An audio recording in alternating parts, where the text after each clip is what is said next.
প্রাণখোলা উচ্ছ্বাস, স্বতঃস্ফূর্ত আগমন আর বর্ণিল আয়োজন। সারা দেশ থেকে তৃণমূলের নেতারা যোগ দেন জাতীয় সংসদ ভবন প্রাঙ্গণে ৭ বছর পর বিএনপির বর্ধিত সভায়। দীর্ঘ সময় পর কেন্দ্রীয় পর্যায়ের এমন আয়োজনে উদ্বেলিত নেতারা। জনগণের ভোটের দাবি ছিল তাদের উচ্চারণে। আন্দোলন সংগ্রামে পরীক্ষিতদের মূল্যায়ন করবে দল, এমন প্রত্যাশা জানান তারা।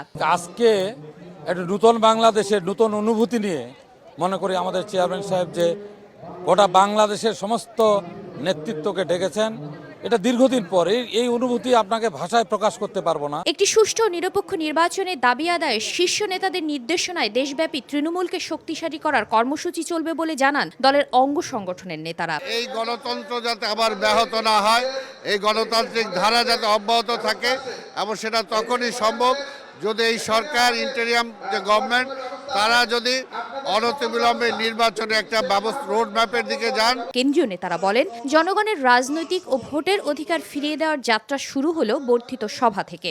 এদেশের মানুষের প্রত্যাশা একটি গণতান্ত্রিক সরকার প্রতিষ্ঠা, জনগণের ভোটের অধিকার প্রতিষ্ঠা। যারা জেল জুলুম খেটেছে, যারা ত্যাগ তিতিক্ষা দিয়েছে, তাদের মধ্যে থেকেই আগামী পার্লামেন্ট নির্বাচনে মনোনয়ন দিবেন। সব পর্যায়ের নেতাদের চমকে দিয়ে সভায় বিএনপি চেয়ারপারসন বেগম খালেদা জিয়ার বক্তৃতায় আবেগ আপ্লুত হন অনেকে।